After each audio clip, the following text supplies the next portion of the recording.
All right, we got a lot to run down with Ian Castleberry running a few minutes behind, so let's get right to it. Ian, how you doing, friend? Doing well. How are you guys? Hey, man, fantastic. Hold on, let me put down the greatest band ever to play on this planet.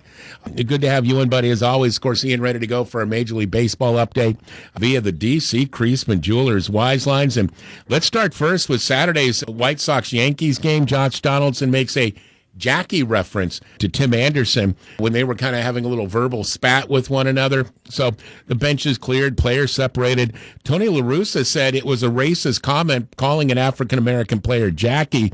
But Donaldson says it was an old joke between him and Anderson. Baseball looking into the incident. I can't see Donaldson being suspended for that. But Ian, where do you think the league office will come down on this incident? Well, first of all, breaking news. Major League Baseball has issued a one-game suspension and a fine to Josh Donaldson. Wow. Donaldson is choosing to appeal. Quote from Major League Baseball, "There is no dispute over what was said on the field.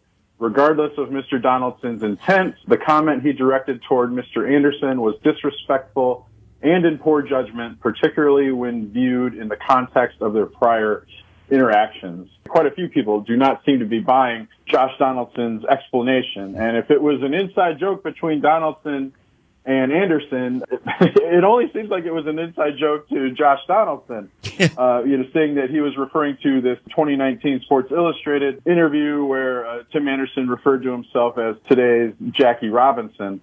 Anderson obviously thought it was an incendiary comment, a racist comment. Tony La Russa came right out and said it was a racist comment. Yasmani Grandal and Liam Hendricks obviously sticking up for their teammate, but they came to Anderson's defense and criticized Josh Donaldson. And even Josh Donaldson's manager on the New York Yankees, Aaron Boone, said he was taken aback when he heard about what Donaldson had said and said that's probably not a place anyone should be going. Man. So I think Major League Baseball is making a statement here with the one-game suspension. Again, Donaldson will appeal. We'll see how that turns out, obviously. But, Major League Baseball making a statement here, suspending Josh Donaldson for one game. You know, Ian, I can't, and I want to ask you this. The fact that Donaldson seemed to double down rather than take ownership and apologize, do you think if he had said, you know what, that was inappropriate, I shouldn't have done that, that suspension would have gone away? Because it seems like baseball, you wonder if they're kind of saying, oh, really? So you're not really seeing the big deal in this? Yeah, he did apologize, saying he didn't mean to offend. But I think you're right. I think if he had come out right away and said, that it was a comment he shouldn't have made, even if he doesn't think it's racist, the important thing is that Tim Anderson thought it was racist and was offended by that. I saw a lot of chatter on social media saying, whoa, is that all that Donaldson said? Why is Anderson so upset?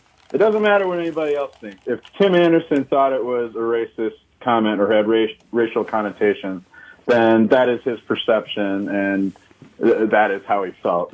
One thing about Josh Donaldson that I wonder if this needs to be pointed out, for as fantastic a player as he is, and Braves fans remember he had a great 2019 season, 37 home runs. Josh Donaldson has been on 6 teams now, and I didn't hear a lot of New York Yankees or any New York Yankees teammates defending Josh Donaldson. And you have to wonder, looking at his career, again, playing for 6 teams, if maybe he's a guy that wears out his welcome pretty fast, and if he's developed a reputation perhaps among his peers. And it could be a perfect storm, too. Tim Anderson's been pretty outspoken. Didn't he at one time make a big deal that he was the only American black player on the White Sox at one time? Yeah. That's correct. And I think that's something Tim Anderson, he's pointing out an obvious problem in Major League Baseball, the number of black players and the parparticipation among young black athletes in baseball is definitely a problem. I was not aware of that backstory. And you don't get it, if you watch it, because there's plenty of black players in there. They're just not from the United States. Yeah, they're from the Caribbean or somewhere else. But when you actually start looking at the number of African Americans in Major League Baseball, it's shrinking. It's few and far between. Yeah, and Donaldson again. The old, well, I didn't mean anything by it. Here we go again, and that's not ownership. That's like trying to dismiss it. And you know what? I've been guilty of that too. But you got to learn from that. And I hope Josh Donaldson's man enough to go to Tim Anderson and say, hey, man, I'm sorry. I shouldn't have said that, and I apologize. It won't happen again. I guarantee you those boys would hug, and this would be over with. Let's hope anyway. But then again, you know me, I'm a dreamer. So the Mets are playing well. This isn't good timing. Mark Scherzer, the Mets ace, I would call him that, although they got a staff. DeGrom may say, hey, wait a minute. But nonetheless, he's got an injury. Ian, what's the injury? How long is Scherzer going to be out for? Yeah, that's a good question as to who the Mets ace is. Max Scherzer is certainly being paid like the Mets ace. But last Wednesday, he pulled himself out of a game in the sixth inning after 87 pitches. He was in the middle of an at-bat. He was pitching to Albert Pujols, threw a slider, and just said, hey, I'm done, I'm out. And at the time, they said it looked like a side injury, but now after being examined, Max Scherzer is going to be out 6 to 8 weeks with an oblique strain. Man. So that's just a tremendous blow for the New York Mets. Obviously, there's no timetable exactly on when Jacob DeGrom will return. Now Scherzer's out potentially for 2 months. They're also down Tyler McGill, one of their starting pitchers, is also injured. So the Mets are going to have to, cut and paste here with, they have some in-house options, most notably David Peterson, He's pitched well in 3 starts, has a 1.89 ERA. They signed Trevor Cahill, a major league veteran. He might be able to make some starts. But you do wonder if the Mets are going to have to start looking at the trade market. And there are some big names available. Frankie Montas from the Oakland A's has been perceived as the top trade target. Cincinnati Reds, they're in a full rebuild. They could trade Tyler Mahle or Luis Castillo, who's recovering from a shoulder injury during spring training, if he proves he's healthy. And I would keep an eye on the Boston Red Sox as well. If they're still in 4th or 5th place toward the trade deadline in the AL East, you might see them trade off somebody like Nathan Eovaldi, Rich Hill, or Nick Pivetta. So there are options for the Mets, and perhaps most fortunately for the Mets, they have an 8-game lead right now in the National League East. All the other teams in the division are under 500. Oh, geez. Including the Braves, we should point out as well. Just Coach. when you think everything's going along smooth, all of a sudden Scherzer's out for 2 months. Oh, the Mets. Yeah. Oh, my goodness. Those poor kids. Ian Castleberry, baseball's top prospect, made his major league debut this weekend with one of baseball's worst teams. So how did that go? Yeah, Adley Rutschman, the number 1 overall prospect in Major League Baseball, a catcher for the Orioles, former number 1 overall draft pick. He made his debut on Saturday and hit a triple in his Major League debut. So in 2 games on Saturday and Sunday so far, Adley Rutschman, 2 for 8. No home runs, no RBI, but, getting his feet under him. And Rutschman is really going to be the first of what's going to be a wave of top prospects. The Orioles have been terrible for years, but the upside of that is that they've gotten, high draft picks and extra draft picks. And we're going to start seeing those guys, I think, as early as June. Grayson Rodriguez is their top pitching prospect.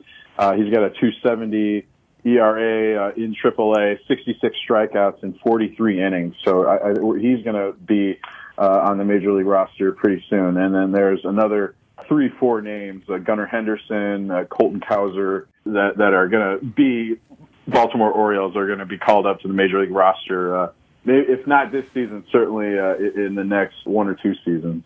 Wow. All right, Ian Castleberry running through baseball headlines. Of course, Ian with Barrett Sports Media with us today via the D.C. Creasman Jewelers Wise Line. So Red Sox shortstop Trevor Story hits a grand slam home run on Saturday, Ian, the first grand of his career. And guess what? The ball, of course, was caught by a fan, but not just any fan, Ian. Yeah, the ball was caught by a former Red Sox player, Jonny Gomes, who is viewed affectionately by Red Sox fans because he was on the 2013 World Series championship team. There was some snark on social media on Saturday night when there were headlines, because some of the headlines that said, "Oh, Red Sox legend, Red Sox great, Jonny Gomes caught the ball," and people pointing out, "Well, Gomes only played, 2 seasons, actually 1.5 seasons with the Red Sox." But of course, he was on a World Series championship team, so he's going to be viewed affectionately. Also, a big moment for Trevor Story hitting that grand slam. He's been off to a very slow start with the Red Sox, but at least from a power standpoint, he's coming on in May. He's still hitting for a low average, but all 7 of his home runs have been hit in May, 8 doubles, 29 RBI.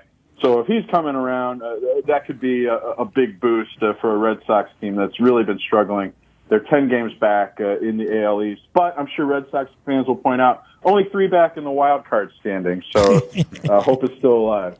My God, that's so funny. Look, those Red Sox fans who are pointing out that Gomes maybe isn't a legend, I think they've got a pretty good point there, but still a cool moment nonetheless. So, Ian, as we move on, Albert Pujols pitched and hit this weekend. Let's not focus on the pitching because it wasn't pretty, but I'd love to catch up next time we're on with you to kind of get into how the Cardinals like to use their position players to mop up games that are already out of reach. But nonetheless, Pujols hits 2 home runs against the Pirates. He brings his career home run total to 683. I wasn't sure. I was betting against him retiring with 700. Now he's just 3 or 17 away from that, Ian. So that kind of begs the question with the DH in the National League. Can Albert become only the 4th player in history to hit 7 home runs by season's end? Yeah, he needed 21 coming into the season, which seemed like a tall order, even though he could play designated hitter with the Cardinals. But the Cardinals seem to be using him very well. Ollie Marmol, the manager there with the Cardinals, seems to know what are the best matchups. I think somewhat maybe playing out the way the Dodgers used him last year, using him as a designated hitter, as a pinch hitter, maybe even a first baseman. He's got 4 home runs already this season in 22 at-bats. Now, I was an English major in college, but I think that projects to about 22, 23 home runs if he keeps up this pace, if he doesn't fall off. So it is within reach, 17 home runs by the end of the season to get 700. And if he doesn't get it, Pujols has already said he intends this to be his last season. So, I mean, if he's, 2, 3 away or maybe even 1, would he walk that back a little bit just so he could get number 700? I don't know if he would do that, but I think it's certainly within reach and definitely a storyline to keep an eye on through this season. All right. I think he's the new Shohei Ohtani. Well, no. Gosh, don't insult Shohei Ohtani, Charlie. Albert's got like a 36 ERA there, for crying out loud. No doubt. Ian, this was awesome as always. Ian Castleberry, Barrett Sports Media, via the DC Creasman Jewelers Wise Lines, and of course our Major League Baseball update. We'll catch up with you in a couple of weeks. Okay, thanks, Pat. Always. See you, Charlie. See you, buddy. See you, friend. Ian Castleberry right there with the Wise Guys. Appreciate him as always via the DC Creasman Jewelers Wise Lines.